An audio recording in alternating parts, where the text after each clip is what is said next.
Hello, it's 9 p.m. in RTD. It's time to English New Edition for tonight headlines. So we have the signing of the partnership protocol between the Directorate of Decentralization and INAPA. For the international scene, here in the Donbass, massive, and from Washington to Kiev. Welcome to our newsroom. The organizing committee had meticulously planned a moment of relaxation for the opening ceremony. The best theater clubs of the schools selected for the finals presented fabulous shows that delighted the officials and the public. It was also an opportunity for the young champions' fifth-year competition to see its conclusion and the awarding of prizes to the winners of the 2022 editions. It should be noted that the school heads, master, and teachers were strongly mobilized during this ceremony. It should be noted that this edition 2022 is characterized by new competitions in the form of a project, models, and inventions that students present and defend against a jury of subject specialists who evaluate them on the basis of grades and pre-established scale.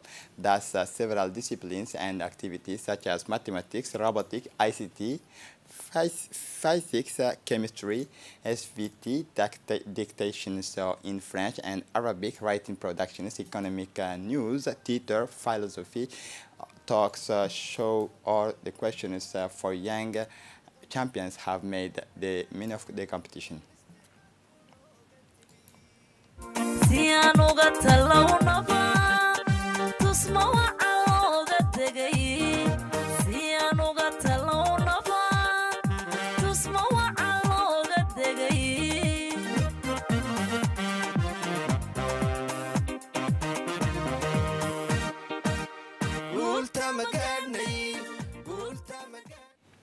For his part, the Minister of National Education and Vocational Training, Mustafa Mohammed Mahmoud, paid tribute to the quality of the level of preparation, the seriousness of the commitment of supervisors, and the vitality of extracurricular activities in schools. He also recalled that the Great Schools competitions aims to explore, release these gifts, and put the light on them, enhance the merit and excellence in students.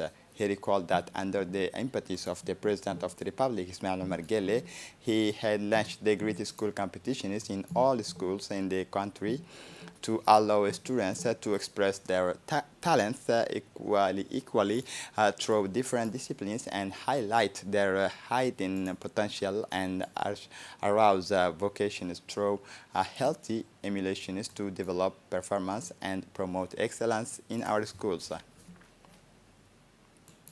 The Minister of National Education and Vocational Training and the delegation congratulate the winners, all those who took part in this event, and organizers. The Minister of National Education, Vocational Training, gave a lot of computer equipment as a gift to the winners, plasma TV screen and laptops of the latest generations to the winners of the various school competitions.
Under the aegis of the Minister of Decentralization, Qasim Harun Ali, and the Minister of Labor in charge of Formalization and Social Protection, Umar Abdi, took place this Thursday, May 19, 2022, the signing of the partnership protocol between the Directorate of Decentralization of the Minister of Decentralization, represented by the Director Yusuf Abdallah, and the National Institute of Public Administration, represented by the Director Sharmaki Idris Ali. This convention, which took place in the meeting room of the Ministry of Decentralization, is part of the partnership between the two departments so that all actors of decentralization have a common and comprehensive visions of the decentralization process in the 5 regions. The two ministers presided over the signing of the partnership protocol between their two directorates in the presence of the executive from the two respective ministries, as well as the expertise funds team that supports the ministries of decentralization within the framework of ADIL project.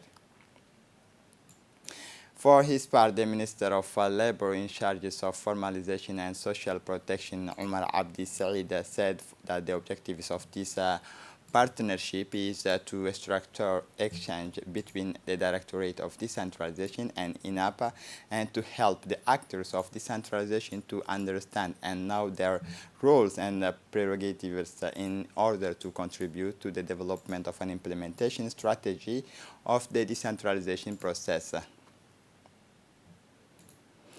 In his speech, the Minister of Decentralization, Qasim Harun Ali, welcomed the materialization of the partnership between his department and INAPA, which will allow training on the concept of decentralization, realizations, and deconcentration in favor of the actors of decentralization. At the General Hospital Peltier, the Minister of Health, Dr. Ahmed Robla Abdullah, provided the commissioning of the molecular laboratory that has been transferred from Bufar Hospital. As a reminder, this is the laboratory that played a central role in the analysis of the PCR tests during the COVID-19 pandemic. Indeed, the ministerial decision is to transfer the laboratory to Peltier Hospital is motivated by the decrease of the vital circulation in our country, and also because of the transformation project of Bufar Hospital, which will start very soon. And thus, the Minister of Health, Dr. Ahmed Robli Abdullah, said he was satisfied with this transfer and the commissioning in a relatively short times of this laboratory, which is crucial in the national response against the pandemic of COVID-19. Then, during his visit, the minister inspected the new premises fitted out within the emergency services of the Peltier Hospital. In his speech, the General Directors of Peltier Hospital, Zakaria Auled Ahmed, indicated that Peltier Hospital has all the human and technical means necessary to meet this new challenge. This is a device for the management and care of the light cases that has been installed in order to decongest the emergency room of Peltier to allow a more efficient and better focused redeployment in the care of heavy and serious cases. The meeting room of the Civil Aviation Authority of Djibouti hosted yesterday the closing of the 2 training courses for the benefit of the different institutions that are in charge of civil aviation security. These 2 training launched by the Civil Aviation Authority of Djibouti will enhance the quality of control of civil aviation security and will certify all agents who are responsible for the security of civil aviation and operating the international airport of Djibouti. These trainings, which last 2 weeks, ended with the delivery of certificate of participation. The General Director of the Civil Aviation Authority, Dawood Ali Abdu, thanked and congratulated the trainers for sharing their rich and varied expertise in civil aviation security. Taking this opportunity, the head of the Civil Aviation congratulate the participants for their abnegations and assiduity during the training period. A two-day knowledge sharing workshop is organized by UNFPA for the benefit of the ADDS executives. This technical training launched by the UNFPA representatives and ADDS executive directors are part of an institutional capacity building programs on the UNFPA programmatic team, including the components of reproductive rights, gender-based violence, including the phases and procedure of strategic planning and monitoring, which will be linked with the community mobilization and development. The agency will implement this achievement within the framework of this project, Social Net Youth, in order to raise awareness among youth on this theme. This workshop is initiated on the basis of a cooperation framework between ADDS and UNFPA. Indeed, ADDS is recognized by UNFPA as a strategic partner in the supervision of community actions and will be mandated by the future partnership agreement to strengthen the capacity of community-based organizations and networks of social actors collaborating in the implementation of social development program. The controllers of the Ministry of Commerce and Tourism carried out yesterday, Thursday, May 19, 2022, price control operations in the market of the Riyadh to enforce the prices set by the ministries. The main objective of this operation is to enforce the prices approved by the Ministry of Commerce and Tourism. For this purpose, some sale breaches in violations have had to present themselves to the ministries. The controllers have reminded traders to issue the invoice upon completion of the sale or services of the buyers must claim it. They stress the invoice must be drawn up in 2 copies at least. That is to say, the salesman gives the original of the invoice to the purchasers and keep the double. Any professional who has sold and resold product, goods, or offered services without issuing an invoice is liable to a fine. The Regional Council of Obok hosted this morning, Tuesday, 17 May 2021, a meeting of the Coordination Committee for Regional Development to validate the documents of the Rural Development Plan of 2021-2025. The meeting took place in the presence of the President of the Regional Council, Mohammed Ismail, the Acting Prefect, Ali Mohammed Maki, the Sub-Prefect, local elected officials, the Secretary General of the Regional Council, the executives of the Ministry of Decentralization, French expertise, the head of the deconcentrated technical services, customary authorities, the head of the civil society organization, as well as the development partners. The meeting was facilitated by the experts in local governance, François Fouguer, the national consultant and the Secretary General of the Council, Omar Hassan Hamad. During this meeting, the member of the Regional Council discussed the project and the budget of the Regional Development Plan 2021-2025. At the end of the meeting, the Council unanimously approved and validated the Regional Development Plan for the next 5 years.